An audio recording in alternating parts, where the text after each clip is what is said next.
আল্লাহ বলে এই দুনিয়ায় আমি রব্বুল আলামিন আমার বান্দাদের মধ্যে কর্ম আমি আল্লাহ নিজে বন্টন করে থাকি। এটা কোরআনের আয়াত। আল্লাহ বলছে আমি বন্টন করি, আমি বন্টন করি, নাইলে কেউর পক্ষে সম্ভব না। আল্লাহ এই প্রখর রৌদ্রের মধ্যে কেউ কাজ করে, প্রচন্ড আগুনের মধ্যে কেউ কাজ করে। সিমেন্ট ফ্যাক্টরিতে গিয়ে দেখেন, রড ফ্যাক্টরিতে গিয়ে দেখেন। আমি একবার চুন ফ্যাক্টরিতে গেছি, চুন বানায় যে, ওইখানে দেখছি ছাতক সিলেট, এই যে মানুষে পানের লগে চুন খায় যে, আল্লাহু আকবার, আমার কাছে মনে হচ্ছিল এটা জাহান্নামের টুকরা। আগুন কাকে বলে? এত তীব্র প্রখর আগুন। ওইখানে মনে করেন ওই বিল্ডিংটা আমার এখান থেকে মানে গরমের হাট লাগতেছে, আমি পারতেছি না আগাইতে, অথচ ওইখানে দাঁড়াইয়া দেখছি কর্মচারীরা বড় বড় লোহার আংটার মতো এগুলো দিয়ে দিয়া পাথর এগুলো লাড়তেছে আরামসে, হেতে কথাও কয়, তিড়েও লাড়ে, মানে অথচ আগুনটা কি আগুন, জাহান্নামের আগুন, কিন্তু তার ধৈর্য কুলাইল কেন? আল্লাহ বলেন এটা আমি বন্টন করি, আমি এই দুনিয়ার কর্ম বন্টন করি, ফলে এই দুনিয়ার এই স্বাভাবিকতা ভারসাম্য টিকে আছে। আমরা আল্লাহর সাথে বেশি তুচ্ছ অবজ্ঞা করছি, আমরা জানি না আমাদের শেষ পরিণতি। ওমা কাদারুল্লাহ হাক্কা কদরি, আল্লাহ বলছে বান্দা তোমরা আমাকে যথোপযুক্ত কদর করলা না।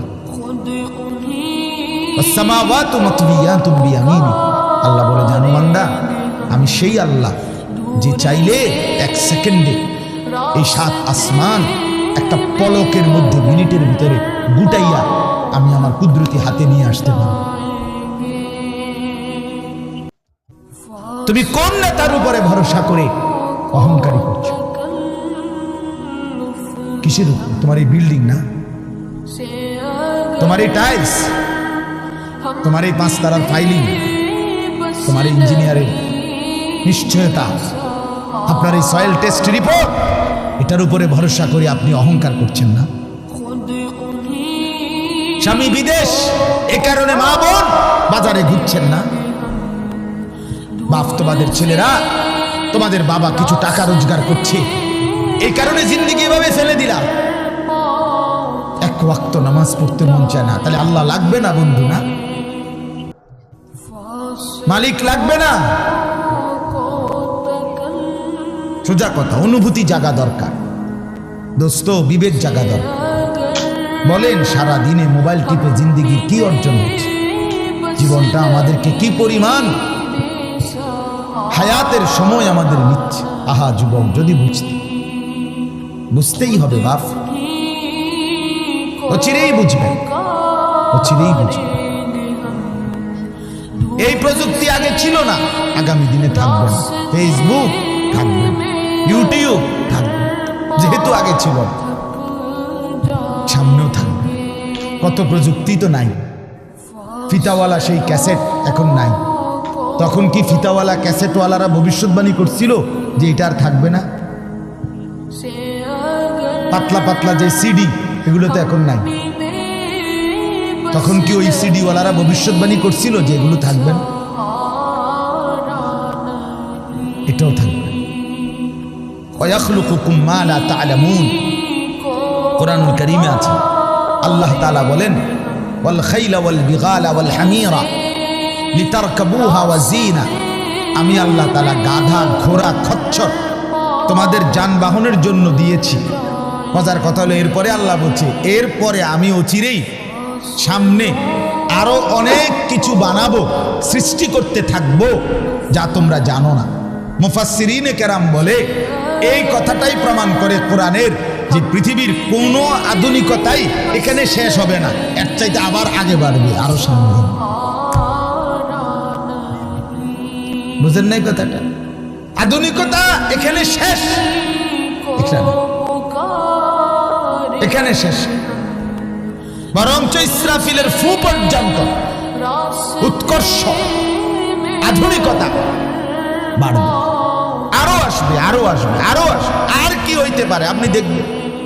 আমার তো মনে আছে প্রথম যেদিন আমারে প্রথম 2-4 বার শুনাইছিল যে মোবাইলের মধ্যে ছবি দেখা যায় বিদেশ থেকে কথা কইলে, যিনি কথা কইতেছে, আমি হাসি দিয়ে ওরে দূর বেটা বেউকুফ কি কস না কস। কিন্তু পরে দেখলাম এটা একটা ডায়লগ। এখন তো এটা কোলের বাচ্চাও বোঝে তার আব্বুর ছবি দেখা যাইতেছে বিদেশ থেকে, ঠিক কি না বলে? এটা কি কেউ ভাবছিল তখন? আল্লাহ তাআলা বলেন তাদের জন্য সৃষ্টি করব, ও চিরেই করতে থাকবো। মুজারের সিগা, যেটা ইস্তেমরার বুঝায়, ধারাবাহিকতা বুঝায়। মা লা তা'লামুন, যা তোমরা জানো না আমি তৈরি করি। ওয়াল্লাহু ইয়ালামু ওয়া আনতুম লা তা'লামুন, আল্লাহ বলে আমি জানি তোমরা জানো না। তোমরা জানো মানুষের কোন আবিষ্কার, এটা মানুষের সত্তাগত আবিষ্কার নয়, বরং আল্লাহর ফয়সালা। এই জন্য আল্লাহ তাআলা যাকে দিয়ে যা করাবেন দুনিয়ায় তা আল্লাহই করাচ্ছেন। কসম খোদার, এটাই সত্য। এই বন্ধু বিশ্বাস করো, এটাই সত্য। এজন্য যে ট্রাক বানাইতে পারছে সে মোবাইল বানাইতে পারবে না। বলে তুমি এত বড় ট্রাকের মতো একটা এত বড় যন্ত্র মেশিন বানাইছো, একটা গাড়ি বানাইতে পারলে তো এই ছোট্ট মোবাইলটা তুমি বানাইতে পারতা না? সে পারবে না। আল্লাহ তাআলার কুদরত এটা। কোরআনে আল্লাহ বলছেন নাহনু কাসামনা বাইনাহুম মাঈশাতাহুম ফিল হায়াতিদ দুনিয়া। আল্লাহ বলে এই দুনিয়ায় আমি রব্বুল আলামিন আমার বান্দাদের মধ্যে কর্ম আমি আল্লাহ নিজে বন্টন করে থাকি। এটা কোরআনের আয়াত। আল্লাহ বলছে আমি বন্টন করি, আমি বন্টন করি, নাইলে কেউর পক্ষে সম্ভব না। আল্লাহ এই প্রখর রোদ্রের মধ্যে কেউ কাজ করে, প্রচন্ড আগুনের মধ্যে কেউ কাজ করে। সিমেন্ট ফ্যাক্টরিতে গিয়ে দেখেন, রড ফ্যাক্টরিতে গিয়ে দেখেন। আমি একবার চুন ফ্যাক্টরিতে গেছি, চুন বানায় যে, ওইখানে দেখছি ছাতক সিলেট, এই যে মানুষে পানের লগে চুন খায় যে, আল্লাহু আকবার। আমার কাছে মনে হচ্ছে এটা জাহান্নামের টুকরা। আগুন কাকে বলে? এত তীব্র প্রখর আগুন। ওইখানে মনে করেন ওই বিল্ডিংটা আমার এখান থেকে মানে গরমের হাট লাগতেছে, আমি পারতেছি না আগাইতে। অথচ ওইখানে দাঁড়াইয়া দেখছি কর্মচারীরা বড় বড় লোহার আংটার মতো এগুলো দিয়ে দিয়া পাথর এগুলো লাগতেছে, আরামসে হেতে কথাও কয়, তিড়েও লারে। মানে অথচ আগুনটা কি আগুন, জাহান্নামের আগুনের মতো। কিন্তু তার ধৈর্য কুলাইলো কেমন? আল্লাহ বলেন এটা আমি বন্টন করি, আমি এই দুনিয়ার কর্ম বন্টন করি। ফলে এই দুনিয়ার এই স্বাভাবিকতা ভারসাম্য টিকে আছে। ওয়াজআলুকুম খুলাফা আল আরদ। বন্ধু আল্লাহ বলছেন আমি আল্লাহ আমার জমিনের মধ্যে তোমাদেরকে আমার প্রতিনিধি হিসাবে বসবাসের ব্যবস্থা করছি, এটা আমি করছি।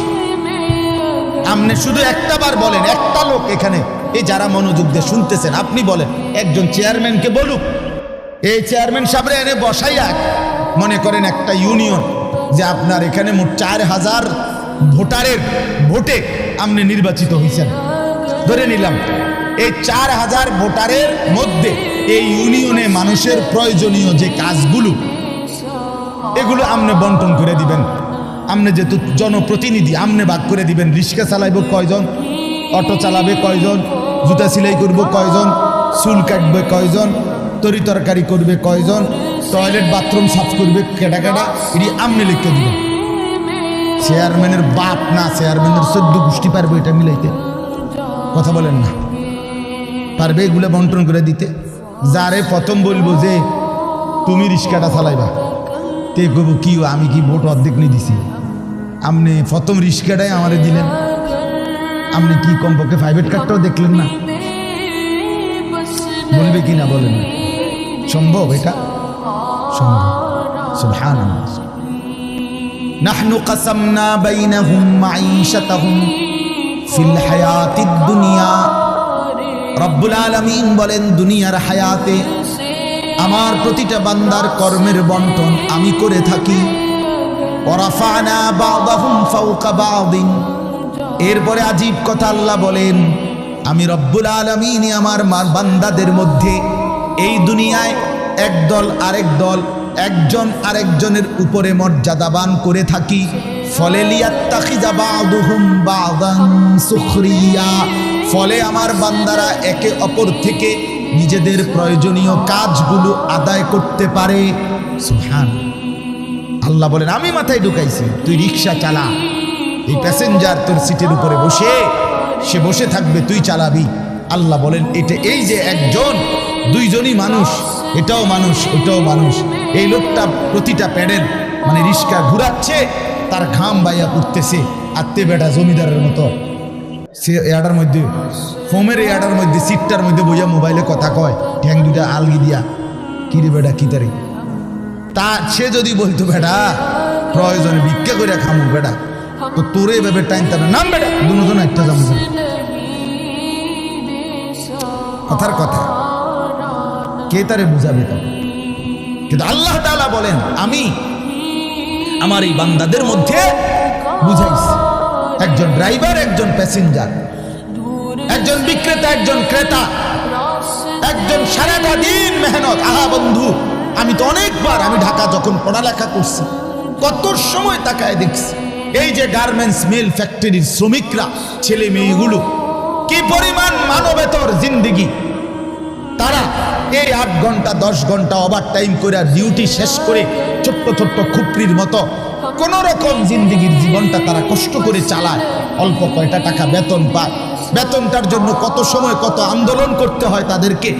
এই সামান্য কয়টা টাকা দিয়ে তারা জীবনটা নির্বাহ করে বছরের পর বছর, অথচ তাদের সেই কষ্টের মেহনতের পরিশ্রমের পণ্যটা বিক্রি করে মালিক ও পক্ষ কোটি কোটি টাকার রাজপ্রাসাদে আলিশান বিত্ত বৈভবের মধ্যে উল্লাস করছে। আল্লাহ বলেন, বান্দা এই যে ব্যবধান, এটা আমি করছি, এটা আমার ফয়সালা, আমার ইচ্ছা। আমি যাকে মন চাই ধনী বানাই, আমি যাকে মন চাই গরিব বানাই, আমি যাকে মন চাই সম্পদের প্রাচুর্য বাড়িয়ে দেই, আমি যাকে মন চাই সম্পদ কমিয়ে দেই। আমার বান্দা, এটা তোমার দুনিয়াবি কোনো শিক্ষা, দুনিয়াবি কোনো যোগ্যতা, শারীরিক কোনো দক্ষতা, তোমার মেধার কোনো বিচক্ষণতা নয়, কসম আল্লাহর নয়। যুবক, প্রতারিত হইও না বন্ধু, প্রতারিত হইও না।